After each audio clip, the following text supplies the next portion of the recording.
You join me in this journey marks the first step or a continuation in your step of your true healing, your complete Genesis, your start to finish journey of health transformation. You're currently watching the first episode of Healing Genesis.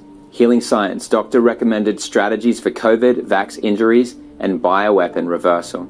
To start off this episode, we'll hear from Silk, who will share with us her story and why she believes that her sister's death and the death of numerous other Americans was not accidental, but the result of intentional actions by the system. Silk believes that the bioweapon was intentionally released and that it was a deliberate act of murder. Do you believe your sister was hurt intentionally? I believe my sister was murdered by our system, including the DOD, the Department of Defense.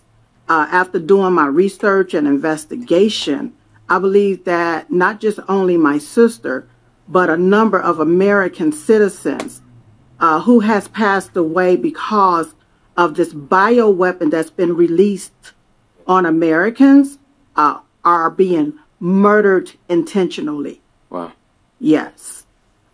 And one of the things I just wanted to comment on is the fact that you continue to do this work and your focus is still on empowering people and on love and people connecting themselves with God versus like a revenge. And I think there's something that people can take from that. Do I understand correctly that somehow maybe you've processed some aspects of forgiveness or you've gone through some a walk with the Lord through this journey? Well, I can say that, I have to forgive. Okay, that's the one thing I have to do is forgive. But I cannot forget.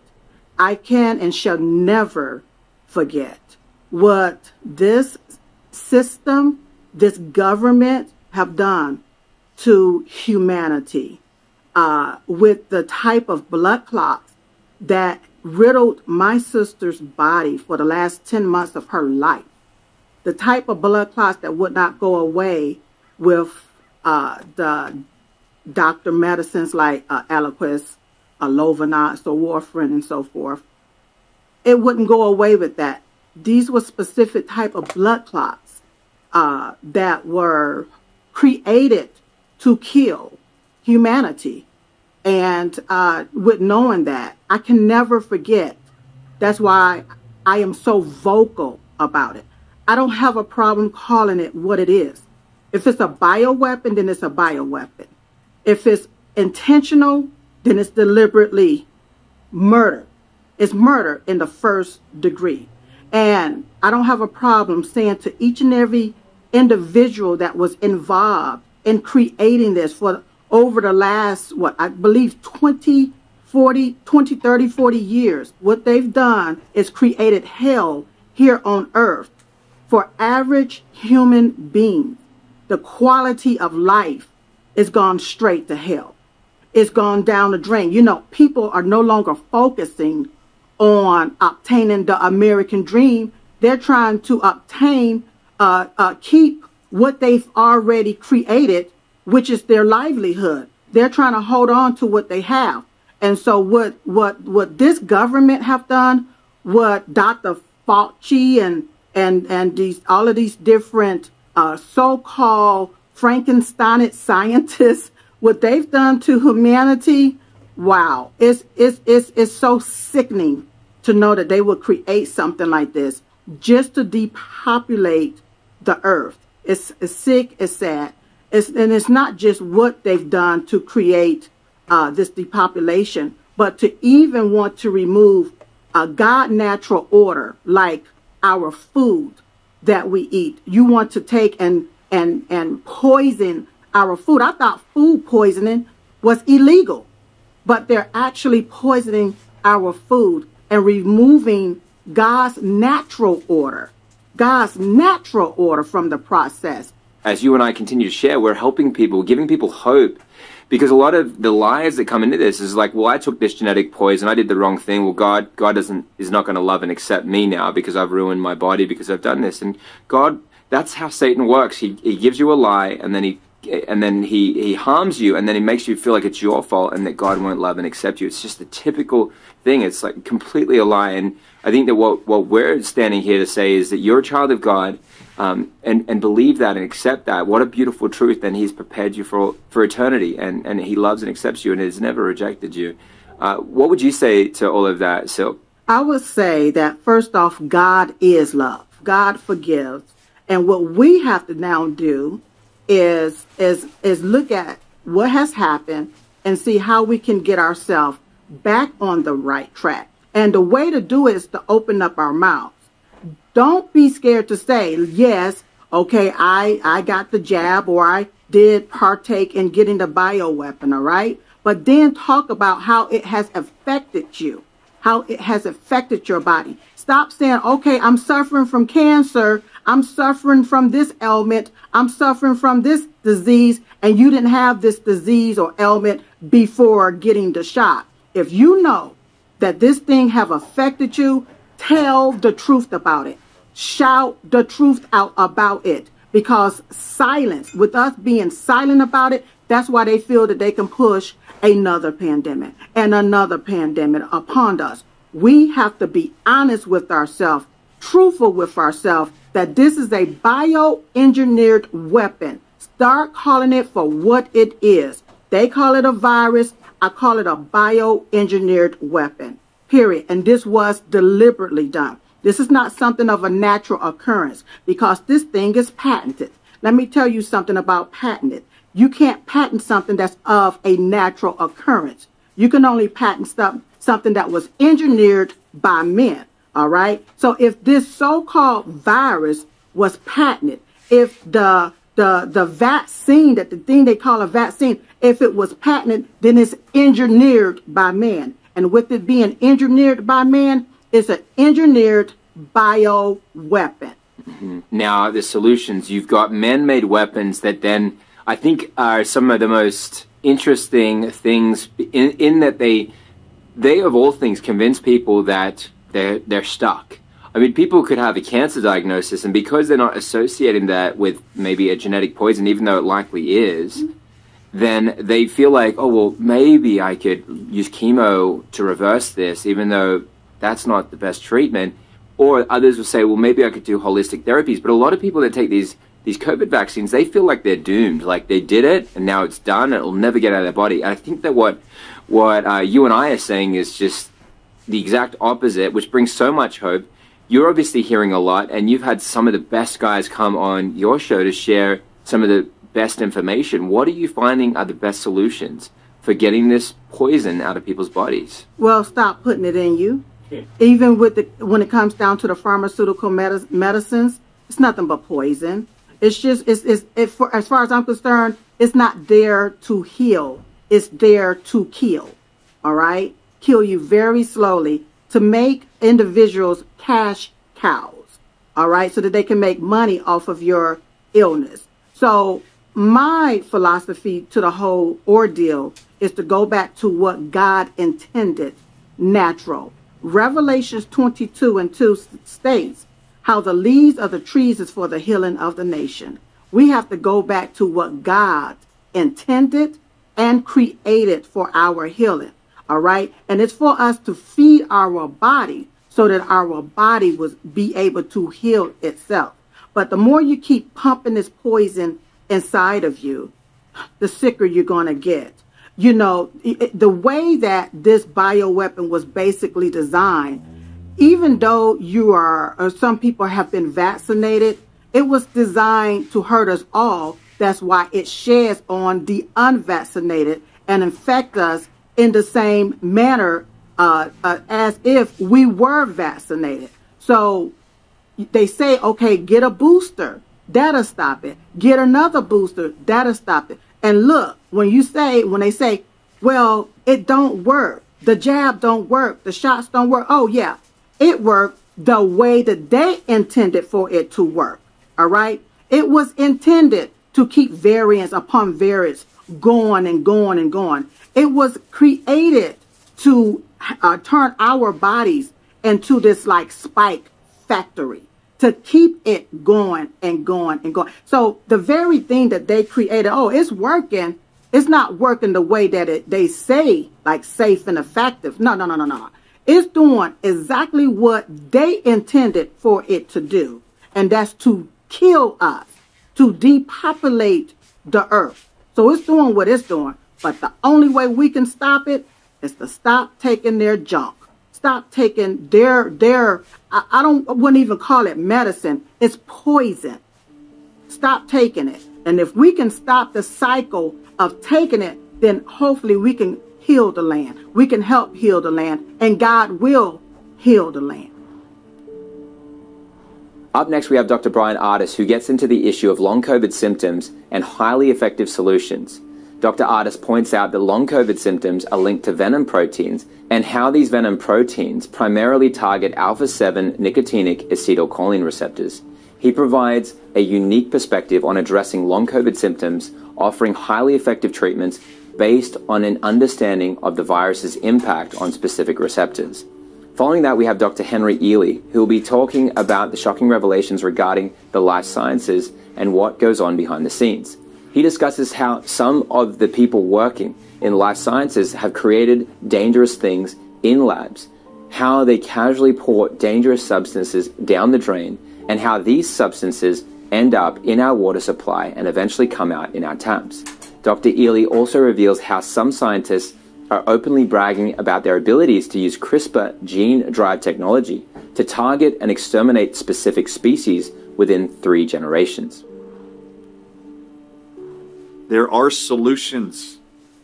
Anybody who's having continuous post-COVID long hauler syndrome, they're calling it, anybody you know at home struggling with still, years later, numbness and tingling all over their body, tinnitus ringing in their ears since having a mild case of COVID, loss of taste and smell since having COVID, how about brain fog, motor deficits, new onset of diabetes, new onset of diagnosis of high blood pressure, insomnia.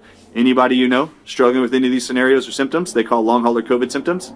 It was already proven by Dr. Carlo Brogna in Italy that long hauler COVID patients, 100% of them, have in their bowels bacteria called E. coli replicating snake venom peptides, starfish venom peptides, and cone snail venom peptides in their bowels.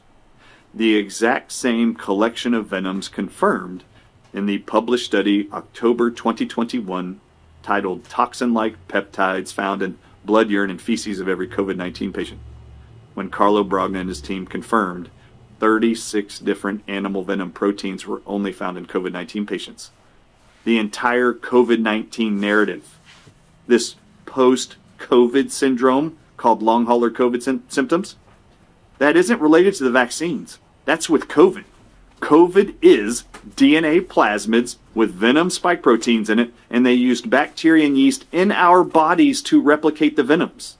And if they got enough plasmids into us, our own cells would splice them together and spit out these venom proteins that are neurotoxic, leading to neurological symptoms of every kind. Venoms do that.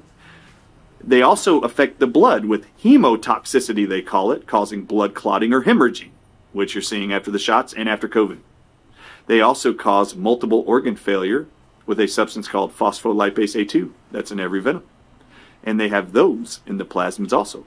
So as we were exposed to the plasmids they called SARS-CoV-2 virus with the spike protein genes, we were exposed to these, and then our body manufactured the venoms to lead to all these horrific outcomes we're seeing long-standing.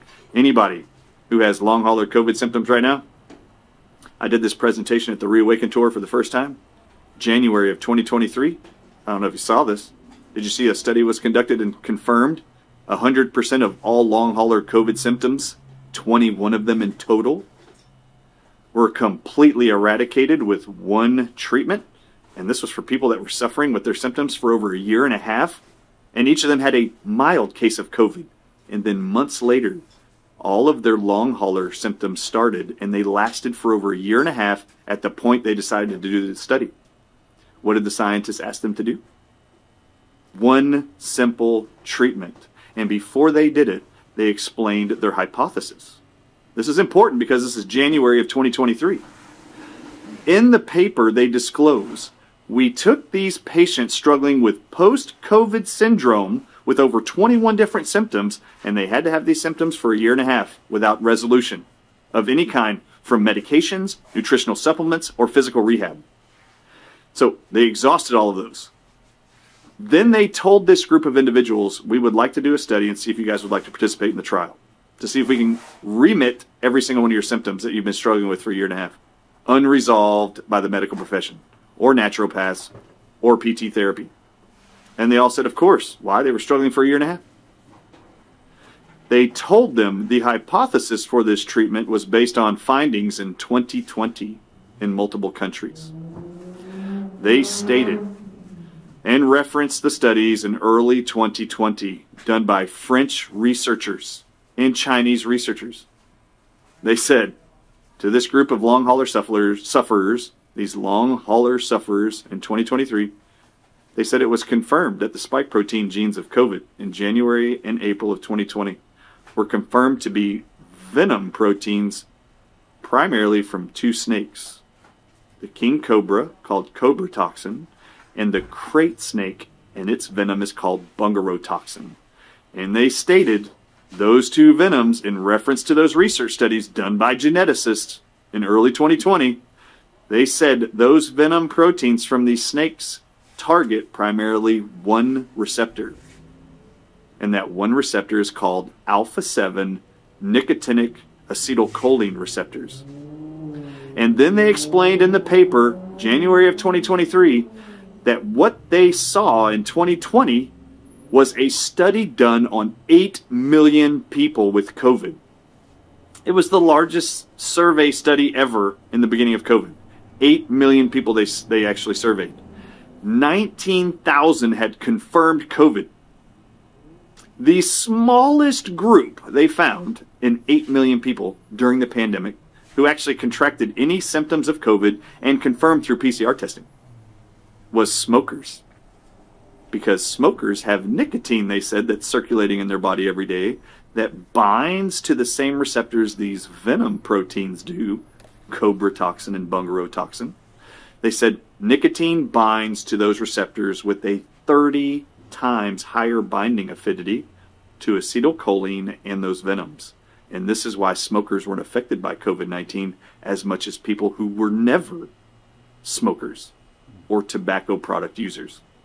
So their hypothesis to this group was, we would like to give you a treatment based on all of this data that the spike proteins are venom proteins that are neurotoxic and bind to alpha-7 nicotine receptors. And they asked them to do one thing for 6 days only. They said, all of you struggling for a year and a half, will you please just wear one 7 milligram nicotine patch and put a new one on every morning for 6 days, and then stop wearing the patches after 6 days. Will you, for 4 days prior to starting the 6-day treatment of nicotine patches, will you record the severity of your symptoms on a scale to 0 to 5? And they did. They wrote down the severity of their symptoms. 0 was 0 symptoms. 5 was the most extreme category or ranking for their symptoms. They did that for 4 days prior. Within 3 days of starting the nicotine patch, 50% of all of their COVID-19 long hauler symptoms were completely gone. They stopped the treatment on day 6. Only one of the participants had any lingering symptoms that were diminishing and took up to 21 days after the first day of wearing a nicotine patch.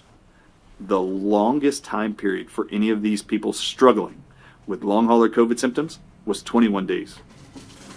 After 21 days, 0 symptoms remained for any of the people suffering for a year and a half with their symptoms. 6 days of a 7 milligram nicotine patch, which by the way is the smallest dose nicotine patch you can purchase over the counter, solved 100% of all of these long hauler COVID-19 sufferers who struggled for a year and a half without actually any kind of relief. Why is this important? They didn't even publish this paper for another 6 months because they wanted to do a follow-up 6 months later with those same participants and find out, after 6 days of a nicotine patch, did any of you have any of your lingering symptoms return at all? 0 symptoms returned in any of the participants after 6 months. At the conclusion of their study, they said, a 7 milligram nicotine patch worn for 6 days is far superior to any medical prescription, any physical therapy, and other costly medical therapies that have been attempted to remove all COVID long hauler sufferers, and everyone should use it. Before we go any further, they actually said, we wanted to actually make sure anybody reading this study who might be concerned about a dependency on nicotine using 6 days of a nicotine patch, they said not a single one of the participants, after wearing a nicotine patch for 6 days, had any desire for nicotine after the 6 days. There was zero dependency that occurred. And they stated, we don't expect this is going to happen to anybody who tries these 7 milligram nicotine patches. Why is this important? Imagine the shock of this retired chiropractor that I haven't heard a single medical doctor who's been trying their best to prescribe medications, supplements, and therapies to restore normal health to all long hauler COVID patients. Not a single one of them, have I heard, is encouraging patients to try a cheap therapy over the counter of a 7 milligram nicotine patch.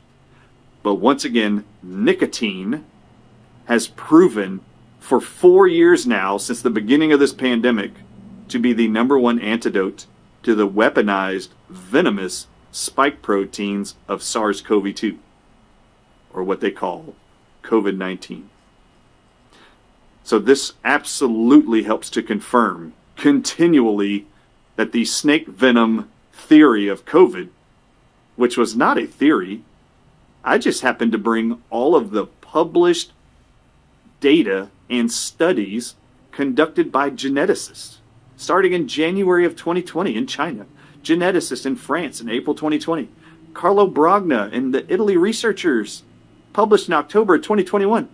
Every single one of these DNA evaluated, studied by geneticists, it was confirmed over and over and over. COVID-19's symptoms are a result of venom proteins that they call spike proteins. These spike protein genes are also what they're putting in DNA plasmids. The significance about the understanding in the publication by the NIH that they did not put any SARS-CoV-2 virus in the COVID-19 mRNA shots. What's crazy to me is that I've talked to folks that are, or at least used to be in the life sciences. That's what they call themselves. That's their marketing term, life sciences. Death sciences, right? Right. They're death artists. They're death eaters, all of them. And, you know, you look at this, you go, okay, hold on. Let me get this straight. So I asked this one dude, I said, listen, man, so you told me you have really created some pretty nasty stuff in the lab. And he was like, yeah. And I said, all right. So what was the protocol? What was the process? Did you have to report that to someone? How did you make sure that that didn't get out? And anything? He's like, dude, I just poured it down the drain. I was like, are you kidding me? He's like, no, I just poured it down. That's what we do. We just pour things down the drain. Well, where does the drain go? The drain goes back to the water treatment facility. And then that gets spun a little bit, and guess where that comes back out for you? Back into your drinking. Your tap. They're brilliant. This is the most evil, diabolical, brilliant thing. And you know what's so crazy about these psychopaths? They brag about it. You read through their peer-reviewed literature, they brag about it. I mean, it is monologuing at an entirely different level. I just read a paper from the Imperial College of London, something that Bill Gates loves to support. I just read a paper from the Imperial College of London where the two lead CRISPR gene drive scientists are bragging about the ability to target any species they want and guarantee extermination within 3 generations. And guess where they put that CRISPR gene drive technology? They put it in the backbone of a plasmid. One of my questions to these guys in the life sciences was I'm looking at Kevin McKernan. He has done great work on this, right? And I'm looking at his plasmid maps. I got them actually printed out and posted on my wall. I feel like I'm getting to this Sherlock Holmes kind of level stuff where I got like yarn connecting dots to different places and stuff like that. And I'm looking at these plasmid maps and I'm like, okay, there's certain regions on a plasmid you have to understand. There's a region where they'll have their payload, their weaponized payload, their genetic payload, so spike glycoprotein or at least part of the code. And then they'll have a self-replicating region so that once the plasmid gets into a host cell, it can replicate. And they'll have an antibiotic-resistant region. So guess where antibiotic resistance has come from? It hasn't come because they overprescribed too many antibiotics. It's come because they made it that way, and they've been releasing these genetically modified organisms, especially E. coli, since the early 80s, if not sooner. This isn't new at all. We might think it is. No, it's not new. The first thing you really have to do is you have to understand a plasmid. It's a circular hula hoop. It's just a DNA hula hoop. So 2 strands of DNA, and you can put whatever you want in there, right? They knew how to do this since 1972, and maybe a little bit even before that. So what happens on there is you have a self-replicating region where once that plasmid gets into a host cell, especially a bacteria or a yeast, it starts self-replicating, meaning it makes more copies of itself. So like if it gets into a bacteria, it's not unrealistic for a plasmid to be able to make over 700 copies of itself in that bacteria's life cycle. Because it can self-replicate, not crazy for it to be transferred from one bacteria that's become weaponized to a wild-type bacteria that wasn't weaponized. And that process is called conjugation. And it happens all the time, the exchange of genetic material between bacteria and microorganisms. All the time. It's happening right now in your body. Well, on that plasmid, you're going to have an antibiotic-resistant region. That antibiotic-resistant region, they put that there. It wasn't because they gave too many antibiotics and that's what led to antibiotic resistance all over the world. It's ridiculous. They made it that way. This is lab-driven. And it's been lab-driven since really the early 80s at the very latest. I mean, it could be actually into the 70s and maybe even a little bit before that.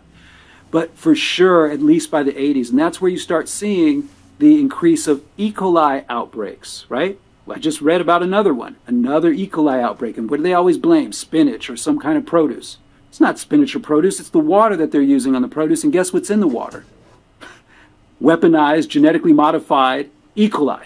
And then a person eats the spinach, and now that E. coli starts to spread its plasmid over a few days, a few weeks, with all the other bacteria, and now a person can become septic and die.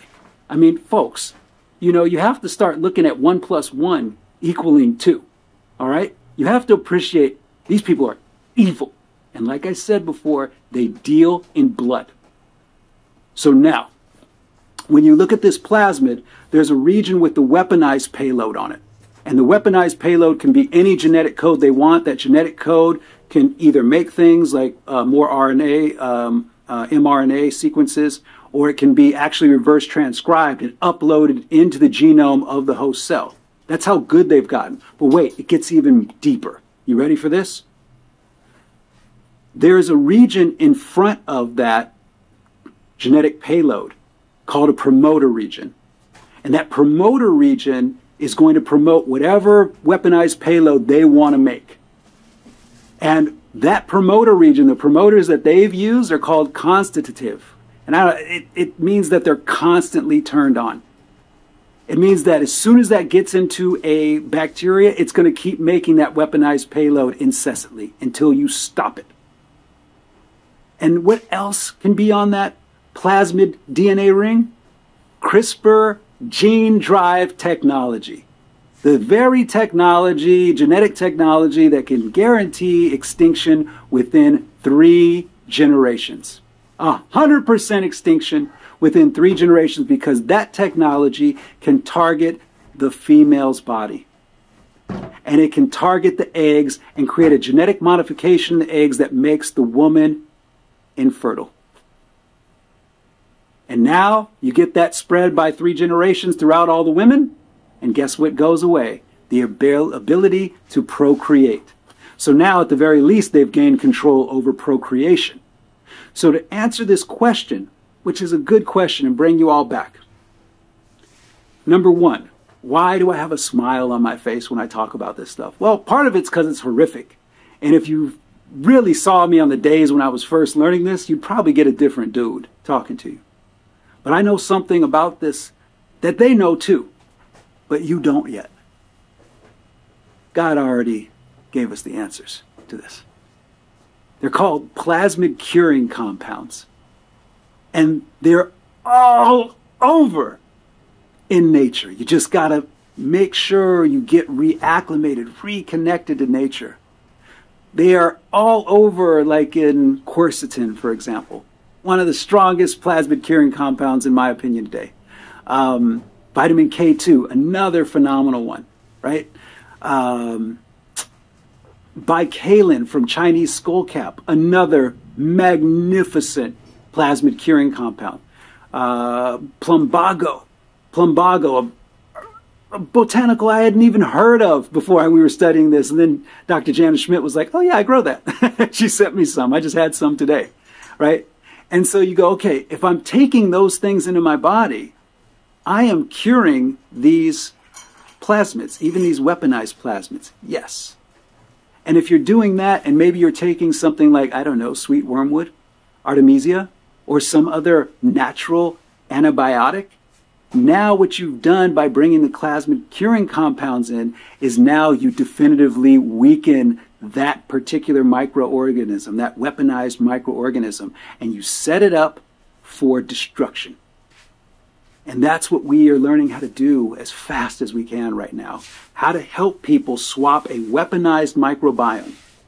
And really a microbiome network. It's not just what's in the gut. We have over 400 trillion symbiotic cells within us that can be then co-opted to become weaponized. You have to turn that over. And that takes time, to be sure. So the best thing is make sure you don't expose yourself to stuff like these damn shots, these experiments. But to answer your question, Jonathan, you had said earlier on, you know, how do we explain this, that people are walking down the street, and we said there was going to be potentially, you know, tens, hundreds of millions of people who died, right? You have to think like your enemy. They can't do that. They cannot deliver a knockout punch to humanity in one go-round. They can't do it because you will enter into rebellion. They are hopelessly, hilariously outnumbered. And they cannot wake that many people up at the same time. It'll be their doom. So what do? If you're in the military, you don't throw all your eggs into one basket, so to speak. You do skirmishes, and you see how things work. And what have we seen? There are hot lots. There are lots that definitely are jacking people up. And when you understand that there had to be a lot of lots where they were just saline. Where it was just salt water.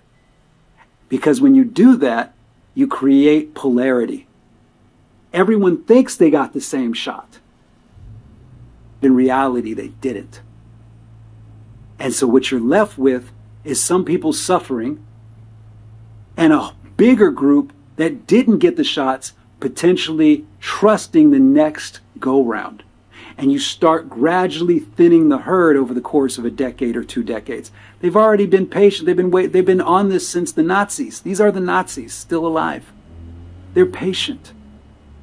So when people come at me and they say, well, how do you explain that this person A gets the shot and they're completely debilitated, and person B gets the same shot and they're not? I look at them and I go, they didn't get the same shot. What do you want me to tell you? They just didn't get the same shot because you can't do that when you understand your enemy. And once you accept that, you understand and you go, well, wait, well, these other people, some people didn't get the shot and they're getting sick right now, right? So what's that all about? Well, if you're in war, do they only manufacture one gun? Do they only manufacture one bomb? No, there's total catalogs of different types of weapons that they can use, and a lot of them in concert, right? This is how a military mind thinks. Why would they think any differently for bioweapons? And that's what you start to learn. You start to learn that there are many different bioweapons. And some of those bioweapons we call normal. Bioweapons like, I don't know, glyphosate. Bioweapons like, I don't know, genetically modified foods. Bioweapons like, I don't know, Teflon pots. You see, they're on the third generation of this, and their marketing, I can tell you what it's going to be right now. You ready for this? Their marketing is going to be designer babies. We can help you pick the eye color, the attributes of your baby. I just read a study from China yesterday where about the twins, the two CRISPR twins that are growing right now. They've been born and they're growing. What they're also going to sell to women is you don't have to worry a drop about your body ever again. Because what we'll do is we'll grow them in birthing tubes. And when did we see this in your mind? The Matrix. Because guess what? They're already doing it. I've already seen the commercials out of Japan. They want you to give up control over procreation to them if you are able to withstand their entire catalog of bioweapons. And in order to withstand their catalog of bioweapons, you are going to have to be genetically modified or know what God put here on this earth to keep you safe even from these demons. And that's what me, Dr. Artis, Dr. Group, Dr. Schmidt, and so many amazing people are researching like crazy. This is what keeps us up at night. What do we have here that God gave us so that we can withstand the assault of these combined bioweapons, 5G, graphene oxide? Yes, there is graphene oxide in them. You know, and once you get to that place, you know, where, like me, I've been in this fight every day since March 12th of 2020. You just get used to it. It's just normal now. You know, this is my new normal. My new normal is I fight every day to put Lucifer back behind the bars and the gates of hell. Because the people that came before us overruled that. And that person primarily is accredited to Alan Dulles and Operation Paperclip. We got to finish the job. That's what it comes down to. The job's not finished. You got to finish the job. And so that's what I do with my life now. I work to finish the job. And I make no apologies for it. I'm just one of these dudes out there that I've put in the work and I've done the reading, Jono, and I get it. You know what I'm saying? I get it. And I don't kid myself about what my enemy really is and who my enemy really is. They are evil. They deal in blood. And they have evil intentions for all of us. So we got to ask ourselves a key question. What you gonna do? I'm gonna fight them. I don't care if I fight them alone. I'm gonna fight them. I'm gonna fight them with every ounce of my being, every piece of light that exists within me. I'm gonna fight them. And if we get enough of us doing that, we are gonna beat them back to the gates of hell and burn that gate to the ground. That's the potential we have within us when we accept what God has really given us. So my job is to make sure I'm doing the research, making sure I understand what our catalog is, right? And where we use our catalog and when we use our catalog. And then teaching people, I think the most important thing I can teach them, which is you are a being of light above all. So let's start acting like it. You know? And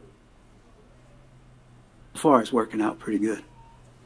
Dr. Lee, can you share with me a few of the different plasmid curing compounds? Our favorites right now for plasmid curing compounds are going to be quercetin, are going to be vitamin K2, going to be bicalin, Chinese skullcap, and all in organic forms, of course, and plumbago. But one of our key researchers, she just did such a beautiful job on this mimic. She just did such a beautiful job with arranging them. And there's also plasmid curing compounds that prevent conjugation, Jono, that I take every day. Olive oil, organic avocado oil, prevents conjugation, prevents the weaponized plasmid from spreading it to another bacteria, right? The weaponized bacteria from spreading the plasmid to another bacteria. Fermenting is going to be very, very key. We have one of our guys coming in to talk about fermenting, so you can do it for yourself. But he also puts out fermented products that guarantee wild type bacteria. Very, very key, having lactic acid build. And then here's one of my favorite ones. This is when I knew God was touching me on the shoulder. Because guess what one of the plasmid curing compounds is? Cannabis, THC. THC prevents the exchange of weaponized plasmids from one bacteria to another. Did y'all hear so that? Everything's gonna be all right. If you ever have a moment, Kung Fu. y'all, and I mean this. This isn't just me being facetious and everything. If you ever having a moment where it's getting overwhelming, because it's gonna get overwhelming, you in a war. You in a war unlike any war the world has ever seen. You ever have that moment where you just feel like, wow, this is too big, the mountain's too tall, I'm too tired, they're too good. All this nonsense we tell ourselves to work for our enemy instead of working for ourselves. What I want you to do is put on B for Bob, go to that album, because there's a specific version of this song I want you to listen to. B for Bob, track number 1, Three Little Birds. Play that when you have in your moment, and you will get it. You will get it that you do have it in you, and everything is going to be all right. You just have to do the work. And right now, the work for all of us is learning. The work for all of us is being a student, no longer a patient. Being someone who aspires instead of someone who suffers and endures misfortune. That's actually what those words mean. Mm-hmm. You have to be a student.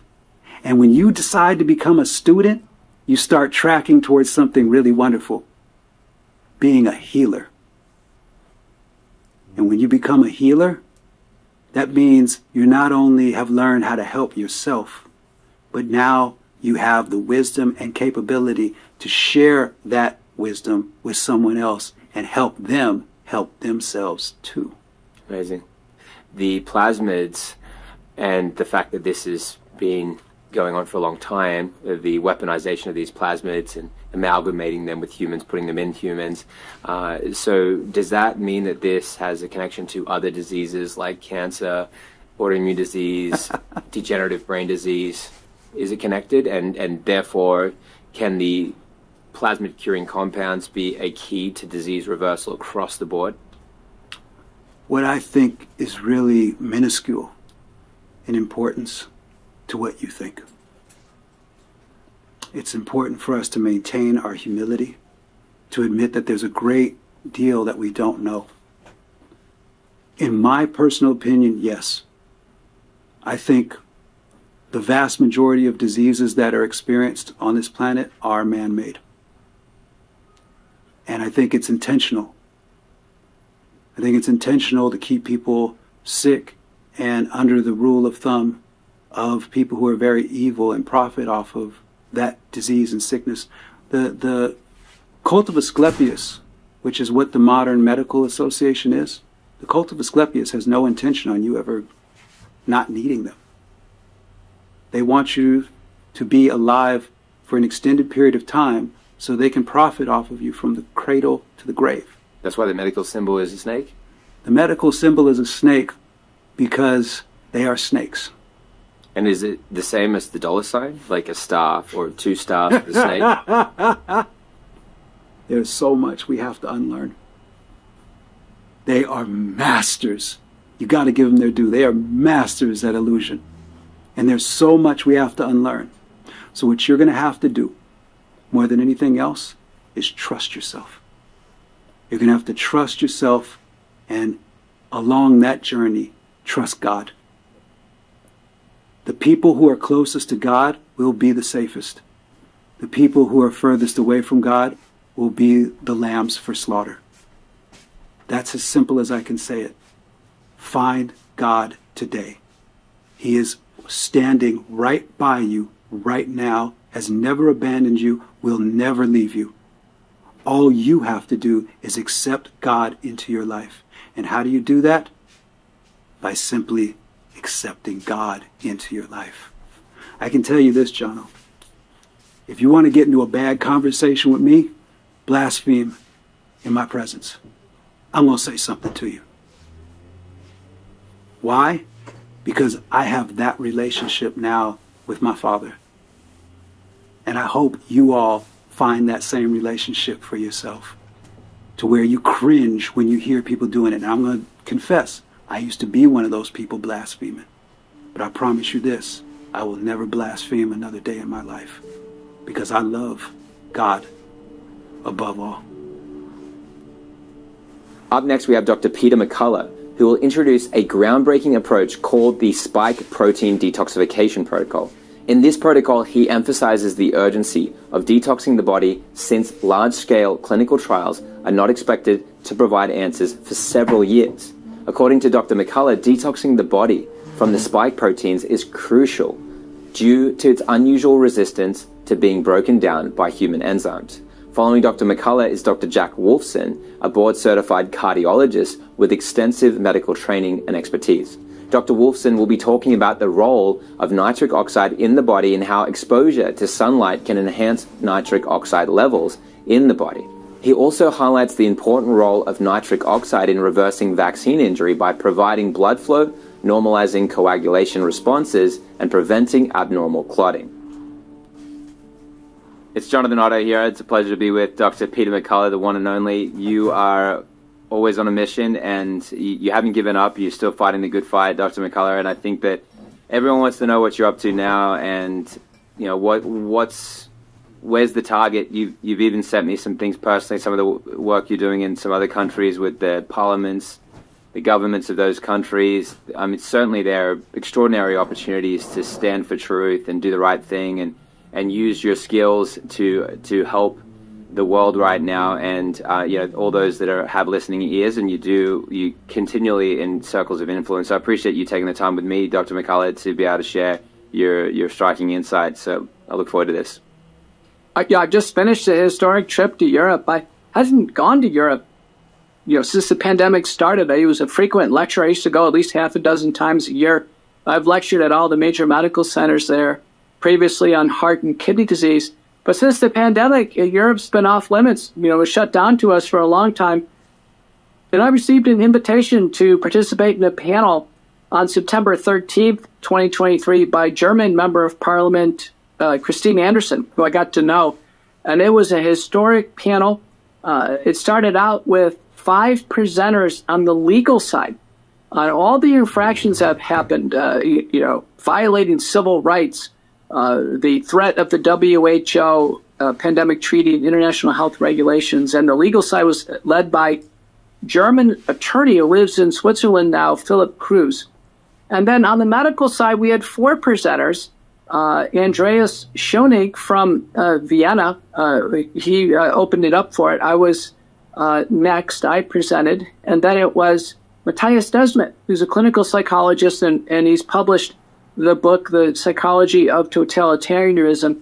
And then it was capped off by a summary presentation on U.S. patent expert David Martin. And, I can tell you, my speech was about 16 minutes. It's gone viral on the internet and Rumble. And I finished with 2 major calls. First time the European Parliament had heard these calls, and they included, number 1, remove all COVID-19 vaccines from the market. They're not safe for human use, and the future boosters coming out are not expected to be safe. Remove them as well. And number 2, the EU should pull out of the WHO, that the WHO offers nothing to developed countries, and the pandemic treaty and the international health regulations are too much of a power grab. The WHO wants, binding by international law, dominion over all plants, animals, and humans. And I told them, I looked them straight in the eye. I told them, listen, the WHO will never influence what I do as a practicing physician. That's amazing. So you're really there standing your ground and doing what every physician needs to be doing right now to absolutely stand your ground versus to concede to something that is completely unlawful and something that is destroying the health and destroying obviously the patient-doctor relationship, which is the big thing that you've been talking about and other physicians have been talking about, that just got completely eroded, and then we're, answering to a software engineer with Bill Gates, really, and which I mean, that is just a back-to-front situation that is happening. Just to pick up, though, on your comments about big tech, on my Courageous Discourse Substack, I featured a paper in the peer-reviewed literature on medical internet research. It's a peer-reviewed journal. The first author is Ning and colleagues, NG et al. And they've analyzed YouTube. And it's true, YouTube censorship has been successful. They're successfully suppressing any information on vaccine safety and promoting more use of vaccines, which was actually the goal. And so, what's going on in tech has all been oriented towards railroading the vaccines on people, suppressing any hope of treatment, and suppressing and keeping any information on vaccine safety away from the unwary public. Absolutely. Presentation that you did at the European Union Parliament, that 16-minute talk, I won't get you to rehash it, and you just mentioned a couple of your key points there. But what would be any of your other key summary points on the big takeaway there?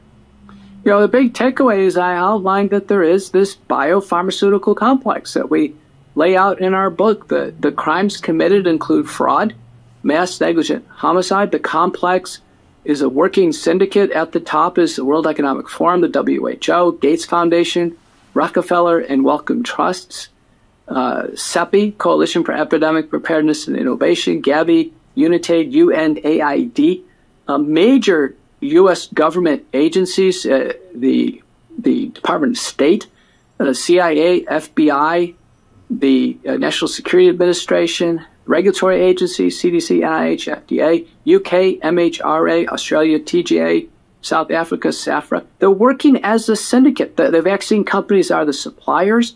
People are moving within the syndicate. This should be very obvious to people. Ben Tabb, who is the lead UK public health official, he just got a job with Moderna. So he was rewarded for pushing the vaccines with a job with Moderna. The lead Danish public health official just took a job with Moderna. Rick Bright, who is in the White House suppressing early treatment, he took a job with the Rockefeller Foundation. Stephen Hahn, former FDA commissioner, who suppressed hydroxychloroquine, ivermectin, pushed the vaccines. Stephen Hahn takes a job with Flagship, which is a venture capital firm for Moderna. Jeremy Farrar, who worked with Fauci and Peter Daszak at Deco Health Alliance to create the false narrative that SARS-CoV-2 came out of nature. That was false. They knew it was false. Jeremy Farrar at the Wellcome Trust at the time, he now works for the WHO as the lead scientist. So this is a working syndicate. It looks like they meet in Davos, Switzerland every year at the World Economic Forum meetings. And this syndicate has figured out that if they are able to declare global and national health emergencies and then get public health emergencies declared, the doors of treasuries open and the money pours out from government coffers into the complex. The complex, including the Gates Foundation, they are exchanging trillions of dollars. Trillions of dollars. This is a massively financially powerful syndicate, and they're running the table right now. Let me just give you a brief update on what else happened in Europe. So I presented in Copenhagen at the Facts Matter conference. Brilliant set of presenters there. The EU Parliament.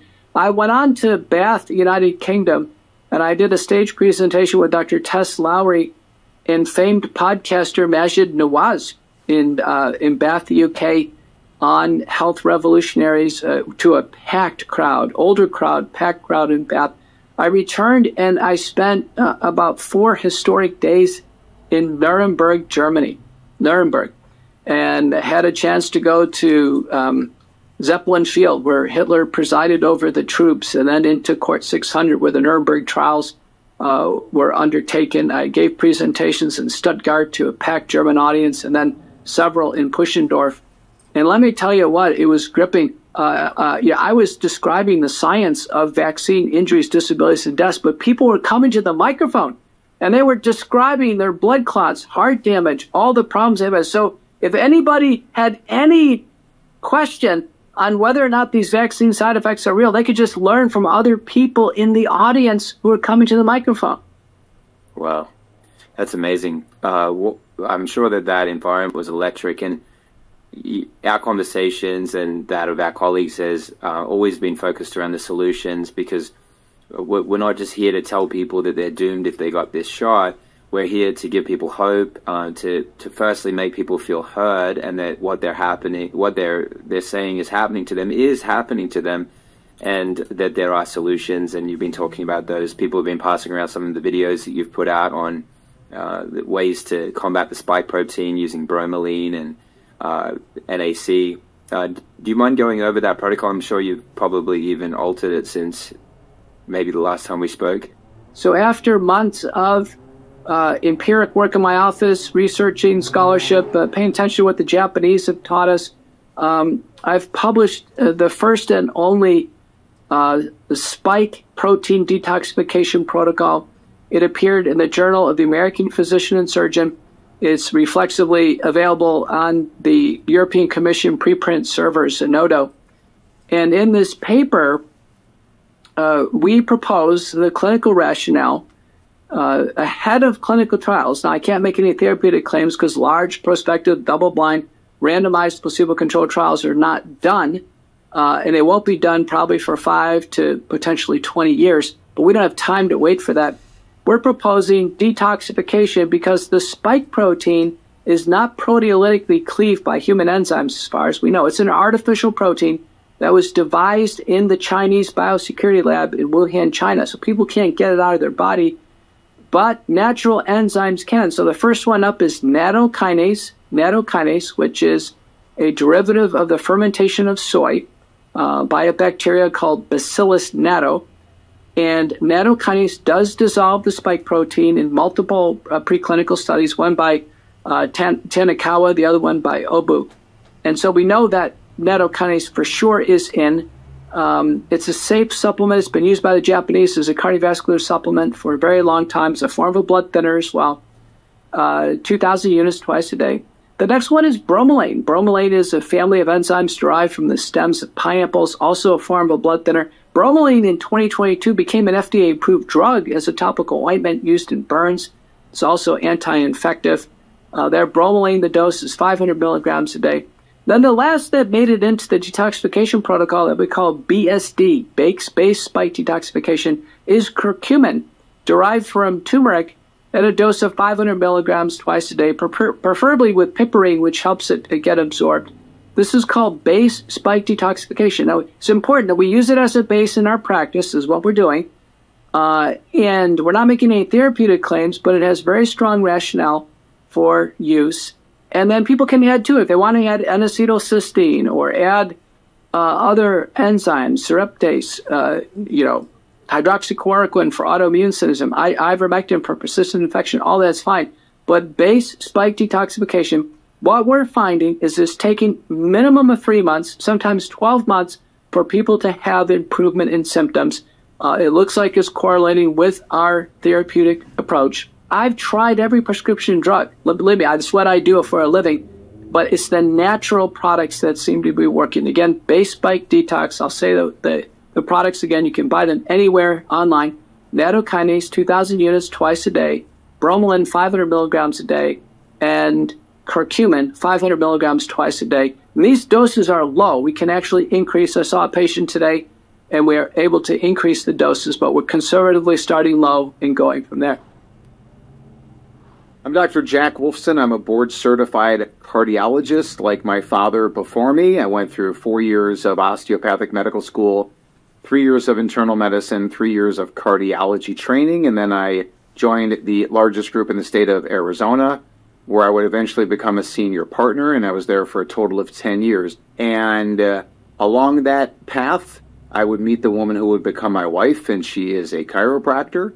She is a DC, Doctor of Chiropractic, and she said, you'll want to become a DC as well if you want to really help people and really change the world. And my comment to her was, wait a second, I spent 10 years in medical training and 3 years on the job, and you want me to become a DC Doctor of Chiropractic? And she said, no, not DC Doctor of Chiropractic. I want you to become a DC Doctor of Cause. You have to go over the cause of why people get sick. It was an epiphany moment for me. The conventional training is all controlled by the pharmaceutical industry. From day one, it's all about pharmaceuticals. It's all about some kind of surgical procedure, some kind of expensive test that you can do on people. It's just how we're trained. We never talk about nutrition, the healthy lifestyle, the healthy thought processes, being a happy person. We never talk about root cause medicine. And it's really embarrassing to think about how you've got some of the best and brightest people in the world who never question the paradigm of what modern medicine is. And it's one of the reasons why we're in this situation right now. And ultimately, the pill and procedure model, there is a time and a place for those, but it's at the end of the game, if you will, as opposed to at the beginning. Most medical doctors still practice like the first complaint that someone has, we should treat that with some kind of a pharmaceutical or surgery, when, again, in reality, we need to find out why people have complaints, why people have health issues, why they have sickness, why they have disease. And when we reverse that why, that's how we start to get to real health, and that's what we signed up for as medical doctors. For me, it's become really simple to find out why people are sick. And it is because of violations of eat well, live well, think well. So when you look at every complaint or every disease through the lens of eat well, live well, think well, that's how you come up with the cures for them, and that's how you can help them recover from their illness. So when we think about what foods are they eating and what should they not be eating, what should they be eating, how are they living, the sleep, the sunshine, physical activity, environmental toxins, pollutants, oral holistic dental care. You think about chiropractic care and through that lens as well. Are they seeing a chiropractor? So, and then you think about think well and what is their spirituality? What is their level of community? What is their level of gratitude or self-acceptance? What is their level of safety? Do they feel safe and secure in their own home or in their environment? So when you look through the lens of all of the eat well, live well, think well, then everything else becomes a label. The medical doctors are really good at labels. One person has heart disease, one person has brain disease, one person has cancer, another has diabetes, another autoimmune, another gastrointestinal issues. But everything stems from the violations of eat well, live well, think well. I believe genetically we're made perfectly, and the medical doctors very easily blame everything on genetics, because when you blame it all on genetics, then you take away the ability or the interest or desire of the person to do anything about it. When you say genetics, it means that it's something they're born with, something they can't change. Therefore, the only thing that they could do is to use a pharmaceutical, is to have a surgical procedure. And it's unfortunate, and it's very sad that that's the way 95+% of people around the world are treated. And it never used to be that way. And if it's up to me, it will go back to the old ways, very soon. Nitric oxide is nitrogen and oxygen. They come together in the body, and they form a gas. And this actually is a signal to blood vessels to relax. It opens up blood vessels, has those blood vessels, which are actually muscles inside of the vessels, has them relax, and therefore increases blood flow. Nitric oxide is also very anti-inflammatory, antioxidant, and it is antiplatelet. So actually it's a natural blood thinner as well. So we want to make sure that our nitric oxide levels are nice and high. So we do so through several different mechanisms. One is food-based nitrates, green leafy vegetables, but the most famous in the nitrate space are beets, red beets that are very high in nitrates. Nitrates are therefore converted into nitrites in the oral microbiome, and then swallowed and converted into nitric oxide in the stomach. And then nitric oxide, of course, would be bioavailable and therefore improve blood flow and lower blood pressure and circulation. The second pathway to increase nitric oxide levels are amino acids, L-arginine, L-citrulline. They act through an enzyme called nitric oxide synthase that synthesizes nitric oxide. Some people could have problems there because they have a genetic SNP that their nitric oxide synthase doesn't work as well, and therefore they've got lower levels of nitric oxide. The nitrate version, when you eat beets, for example, that requires a good oral microbiome, which again a lot of people don't have because of mouthwash, antibiotics, fluoride and chlorine in the water. They also have to have a strong digestive tract and stomach acid, which a lot of people don't have because they're taking pharmaceuticals and they're sickly people, so therefore they don't digest appropriately. So those are two of the food strategies: the amino acid nitric oxide synthase pathway, and then the food-based nitrate pathway. And then the third thing that cranks up nitric oxide is sunshine. When the sun hits the skin, it releases stored nitrate in the skin and releases it as nitric oxide. Example there would be if you get a bad sunburn and now your skin is all red. Well, your skin is red, it's hyperemic, meaning there's a lot of blood flow in the skin, and that's because there's a ton of nitric oxide being released, and that's not a good thing to have a sunburn, but it's the importance of good, healthy sun exposure to increase your levels of nitric oxide. I do believe that the chiropractic adjustment also increases nitric oxide. Now, Big Pharma knows that nitric oxide is a beneficial molecule and that it lowers blood pressure down. So they invent a blood pressure drug that increases nitric oxide, and it does improve blood pressure. And then when they started questioning the men who were taking this particular drug before it was released, they found that the men had a very interesting side effect. And that side effect was better erectile function. So the pharmaceutical company Pfizer said, who cares about the next blood pressure drug? We now have Viagra. And that's how Viagra was born. It was actually a blood pressure drug. It was an anti-anginal drug. But men are not deficient in Viagra. They are deficient in natural sources of nitric oxide. And when we replace those and fix those, then we often help with male genital issues, if you will. So that is how important nitric oxide is. It's so important that the body gives you several different ways to make it. Now, nitric oxide, I think, is very important in the recovery of a person who is vaccine injured. It is very important as a vasodilator, so again, helping to improve blood flow, improving the coagulation response and normalizing the coagulation response so you don't have hypercoagulability, while we saw so many people with blood clots, deep venous thrombosis, for example, pulmonary emboli, myocardial infarction, cerebrovascular ischemic events from clotting as well. A lot of fertility issues, related to it as well, likely because of this abnormal clotting mechanism. And you get women having spontaneous abortions where they're pregnant and then they lose the pregnancy because of clotting that undoubtedly is occurring in their placenta. And that's well known in the medical industry for many, many, many years. But I think this has been accelerated in my personal experience from what I'm seeing and talking to patients. I think we're not going to really see much in the medical literature because medical literature is controlled by Big Pharma, and everybody who's listening to this program knows that right now. You think about Big Pharma, $1.5 trillion in revenue in 2022. Pfizer was $100 billion of that. Pfizer became the first pharmaceutical company to generate $100 billion in revenue, and a large chunk of that was because of the COVID shots.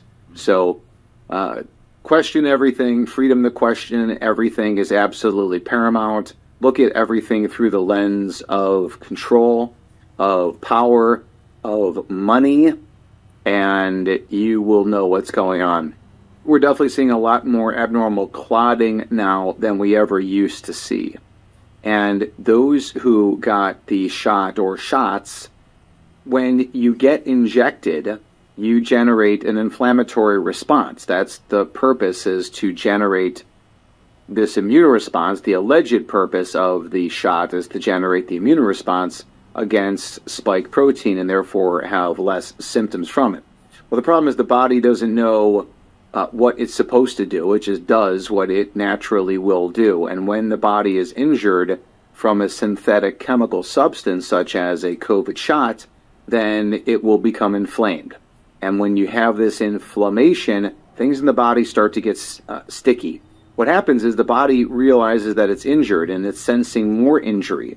So it'll really ramp up these inflammatory events that would have been protective in the case of natural injury 500 years ago or 5,000 years ago. But now it's happening abnormally, and the body really doesn't know what to do with it. It's not a natural event that's happening, a natural injury like if you cut yourself, from falling or broke a bone. I mean, this inflammation is totally artificial, and the body doesn't know what to do with it. And that's why so much of the problems that we see are an over response. And that could be cytokine storm. That could be just a massive outpouring of inflammation that leads to abnormal clotting as the body thinks it's about to get traumatized. So the clots that are happening, the things that we're seeing, deep venous thrombosis, pulmonary emboli, systemic emboli, and then heart attack and stroke. It's happening. It's a problem. The myocarditis linked to this as well, and how myocarditis leads to this global cardiac inflammation, arterial inflammation, in particular of the coronary arteries. This leads to heart attacks. This leads to blood clotting inside the vessels. And the clotting that occurs in the top part of the heart called the atria, where you've got left atrial appendage clots that are there because of this inflammation. You link that in with an inflammatory heart rhythm disorder like atrial fibrillation, and you're just getting the perfect storm of why the medical doctors are seeing so much of this. Now, the medical doctors that are in denial, they're not asking the questions. But those of us who are awake and know what the reality is are asking the questions, and we're seeing these people coming in, and they're clearly vaccine injured, and these are the sequelae of the vaccine injury that come across into a cardiologist's office. And it is something that really I again have never seen before in this kind of level, and just the difference in the presentations, the difference in the history of people. Sometimes people had a history of symptoms very shortly after the COVID shot. Sometimes it was delayed, by months or even a year afterwards. And of course, mainstream medicine is not going to recognize anything after a year. And they even denied a person, I'm thinking about this 79-year-old guy, he has cardiomyopathy that he had prior to COVID or to the COVID shot, and he had an implantable cardiac defibrillator placed because of the cardiomyopathy, and this is just standard cardiology procedure. And it was put in again. He never had any issues with his heart rhythm, but the device was implanted. He has the device for 11 months, and then 3 days after his one and only COVID shot, he goes into cardiac arrest. He is resuscitated by his own implanted device. But the medical doctors refused to admit that it had anything to do with the shot, yet he had had no symptoms and no rhythm events for 11 months before, and then 3 days after he goes into sudden cardiac arrest. So, clearly something's going on. You got more, with these, kids who are collapsing, famous children, people with heart attacks, strokes, people with a lot of neurologic abnormalities, that clearly something's going on that is related to the COVID shot.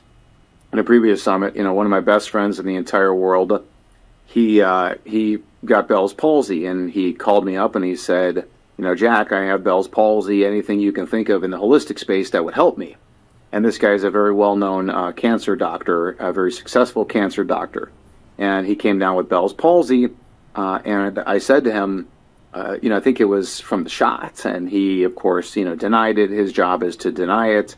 And he sent me an article showing that actually people with COVID, whatever COVID was, but people who had COVID sickness were much more likely to develop Bell's palsy than what with the general population who didn't have COVID. So he sent me that data trying to prove his point. And then also in that particular article that he sent me, it actually included the Pfizer data, the original Pfizer trial data, and it showed that in the Pfizer vaccine group, there were 7 cases of Bell's palsy. In the placebo group, there was 1. So he sends me something that says 7 versus 1, and I was just blown away. I said, this is my case in point. And even at the end of the article, it notes that 7 versus 1 in the case of Bell's palsy, and the authors say that it needs further investigation. And it's unfortunate, and my friend has since recovered most of his cranial nerve 7 function, but not all of it, and it really was all for naught. There was no reason why this early 50s physician should have done that to himself. He was otherwise a healthy person and suffered because of the COVID shot. Glutathione is one of the body's most important molecules. It is made in the liver. It is antioxidant, anti-inflammatory. It is a natural chelator. It helps to usher chemicals out of the body. And the body makes a lot of it. We can also ingest glutathione, whether it is in some foods, and it's also, of course, in supplemental form. And what a paper came out in 2021 that said endogenous glutathione deficiency as the most likely cause of serious manifestations of COVID. So it's not really surprising to those of us in holistic medicine and mainstream medicine. They haven't heard of glutathione since they were medical students, but we are very aware of it. We test everybody for it as well. Certainly in my company, when people come in, we make sure we test levels of glutathione, test, don't guess. So glutathione is made up of 3 different amino acids. One of the most famous ones, of course, is NAC, N-acetylcysteine, that helps to crank up glutathione levels. You can also increase glutathione by having sulfur-based foods, and brassica vegetables are famous there. Also garlic, onions are critical for sulfur. Seaweed is a fantastic source of sulfur. So those are the strategies to increase levels of glutathione. You can also, in a pinch, you can go for intravenous glutathione. You can also nebulize a specific form of reduced glutathione, which we use very successfully. Actually, that has evidence that it increases glutathione levels in the airway and in the pulmonary parenchyma by 10 times. And one unfortunate thing for many people is that when you take acetaminophen, brand name Tylenol, when you take acetaminophen in all of its variety of forms, it actually markedly depletes the levels of glutathione. And that has been shown to significantly impact health as well. So there are a lot of people who not only did they get the COVID shot, but then they were also advised, because they were going to have high fever from the damage from the shot, they were told to take Tylenol, which would have been a double whammy in that particular case. So glutathione is a critically important molecule. There's actually plenty of data that says that people with the highest levels of glutathione have the lowest risk of cardiovascular disease. So, of course, that's very important in my practice as well. Concluding this episode is Dr. Judy Mikovits, a biochemist with a PhD in biochemistry and molecular biology. She discusses various topics related to human health, including the impact of environmental toxins on the body and the importance of maintaining mineral balance, and further discusses the effects of specific amino acids and peptides on health. Dr. Mikovits also emphasizes the importance of understanding biochemical pathways and their role in diseases, and why proper nutrition and detoxification are crucial for overall good health. She also raises concerns about the pharmaceutical industry, the FDA, and the importance of being aware of the ingredients of the products that we use and consume. I'm Judy Mikovits. I have a PhD in biochemistry and molecular biology that I earned from George Washington University in 1991. But what's really important about that, I defended that thesis that was based on the innate immune system, and I like to say publicly that my thesis cured AIDS, HIV/AIDS, acquired immune dysfunction or deficiency. So what does that mean when your PhD thesis cured AIDS, and what is a true PhD? Well, I started at the National Cancer Institute in 1980, June 10th, 1980, with a degree from chemistry and it was a degree in chemistry, a Bachelor of Arts in chemistry with a specialization in biology. Yeah, we have a problem with the purity of the human body. So every single product in that drugstore, and I don't even care if it's preparation H, has the sequences from another human's virome. Another human. It's so close to you. When you inject it in a newborn or anybody else, you have a quick decision to make. Is that self or non-self? Oh, so when you attack yourself, it's not yourself. Your God didn't give you an endogenous virome to hurt you, but yours is different than everybody else's. The only person who's the same is me and my identical twin, monozygotic twins. You know, yeah. The only thing different about us is our epigenetics, the expression of our disease. None of these diseases are genetic. There's no such thing as BRCA1. Oh, breast cancer gene. God didn't give us a breast cancer gene. And there's no such thing as prostate-specific antigen. Every gene, every piece of our DNA are in 46 chromosomes that are in every cell of our body. And the orchestration of the expression according to God, and how we get an eye one and a tooth one according to time throughout development, that's all God. We can put embryos in a test tube in a lab, and then we can inject them in a person. What do we have to do? We have to ready that woman with hormones so that she can prepare her uterus. And this is what the lovely Jim Thorpe, I do hope you've talked to him, so I won't go too far into that. But again, mTOR is energy. So that syncytin, S-Y-N-C-Y-T-I-N,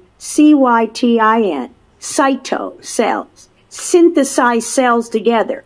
Syncytin is the snake venom, fusogenic peptide that sticks things together. You'll get cancer, you'll get fibroids, calamari, the poisons, they're different. Fibrolytic, when you're inflamed, when the flame goes on, your hematopoietic, your blood stem cell, regulated by a biological response modifier called TGF-beta, another bad name, transforming growth factor beta. Well, it's not a activator, it's a modifier. Everything's a modifier. So the mammalian target of rapamycin, it's an antibiotic, but what it does is it kills a very specific bacteria that our good microbiome needs in order to metabolize. And I didn't say digest, metabolize food. These aren't inborn errors of metabolism. If you had phenylketonuria and you had too many ketones in the blood, not in the urine, in the blood, they would give you mental retardation. So all they did was change your food until you outgrew it. And you couldn't have any phenylalanine, a real key branch chain amino acid. This is stephanesenip. This is the amino acid that glyphosate helps take out on the metabolism of your skin. The mammalian target of rapamycin does two things. At the membrane, through acetylcholine receptors, the ones that Brian Ardis identified for as sensors, receptors on the surface of cells, so that a nicotine patch can actually help heal, COVID or any other lung disease, and the neurological in particular. So you get focus back in long COVID. Well, I think the most important thing is establish a solid foundation. We showed you particular botanicals for a very particular pathway in diseases. So when mTOR is not involved in that way, you don't want to use a nicotine patch if that's not your issue. You want to modulate terpenes like the endocannabinoid system. So you want to know, do you want to look at NRF2? Which is another major pathway. So these pathways have terrible names because we just didn't know what they did. We do now, and we're learning every day. You want to add an extra dimethylglycine, and it's the building blocks, L-cysteine, glutamine, glycine without glyphosate, glycine, that little amino acid. You add that one, but also selenium. Critical in our brain. Because again, if you take N-acetylcysteine or you take oral, just like if you take oral vitamin D in a liquid, you're going to turn down the sensors. They're going to say, I don't need to make my own anymore. We make N-acetylcysteine. Our bodies make vitamin D. Vitamin D synthesis, make it by a little bit of sunshine, and TGF-beta modulating back to balance the blood stem cell. Turn off the flame. turn it back to balance. A little bit of reactive oxygen, oxidative stress is good because it turns on these pathways. When you can't turn them off because you've made a synthetic and it never stops making spike protein, then you can never turn it off and you never go and rebuild, and you just slowly break down the animal, whether it's the bones, we get super fat. The fat is not our behavior. We're going to hold our fat, our toxins in our fat. Our water's poisons, our food poisons, but the foundation is wrong. We're building everything on sinking sand. Once if you add ivermectin and you can't detox, you have a problem, because anything too much is a bad thing. Ivermectin's great, but we're all poisoned. None of us have minerals. None of us have gotten water. You drink water out of a plastic bottle, it's not water. So, and we're drinking so much water, it's draining the minerals out of our body. And that's why I mentioned Jason Javits. He walked away. He made us a promise that day and he quit. And now he's making $1 million on Fox News while people are dying. And I don't take that very well. And I don't mean that it has anything to do with me. This is just wrong. We need everybody to stand up and fight for humanity and fight for our country. The only way we change this is to hear people, try to speak the truth in love, hear people, and re-educate everyone. Education is the key. And the doctors don't come because the doctors don't know what they don't know, and they're paid to not learn that. Because once people see, and that's the beauty of what you're doing here, is that you've got to tell people, look, we've got to dig a little bit deeper. No blame, but certainly responsibility. Take back responsibility for our lives, for our health. Think about it. The simple steps are: don't go in a grocery store with a pharmacy. You're poisoning yourself. And if we take the money away, we saw it. We saw it with Bud Light. We can change this. Buy from the people you want to buy from. If it's sold on Amazon, I guarantee you it's poison. And it is. I'm sorry, I'll show it to you. I'll test it for you. But again, these aren't the people that have our best interests. They have the people that intend to take our country. And so, consumer buyer beware. And we have to learn, and we have to help each other. If you have to go to a grocery store and buy these things like Gatorade and your kids won't drink anything else, take liquid dimethylglycine and drop it in the bottle and close it back up and give it to your kid to go to school. 2,500 milligrams a day of dimethylglycine, of food. It's a straight up amino acid. The FDA cannot regulate. It's an amino acid of plants. They cannot regulate it, just like chlorella, spirulina. They can't regulate rapamycin, drugs that were made before, or ivermectin. Those are 50-year-old drugs, and we've got millions of studies on their benefits in certain populations. We just didn't know what we didn't know, because back in 1976, we didn't have biochemistry, because we didn't have the tools to study, the tools to make it a language, the tools to express that language and educate. Hey, it's Jonathan Otto, and thank you so much for joining me in this first episode of Healing Genesis as we embark on this journey to true healing. Our experts have shared their amazing insights without hesitation, and I hope that you found their words as inspiring as I have. As we navigate this path to health, we must have an open mind, compassion, and a commitment to the truth. Always remember that this path to healing is a journey that we all share. Always make informed choices, and always be there for one another. Make sure to join me in the next episode as we continue to reveal the mysteries of health, explore more natural and holistic solutions, and share stories of hope and recovery. Because together, we're on a path toward a healthier and more informed world. Thank you so much for being a part of this journey. And until next time, take care of yourself and those around you.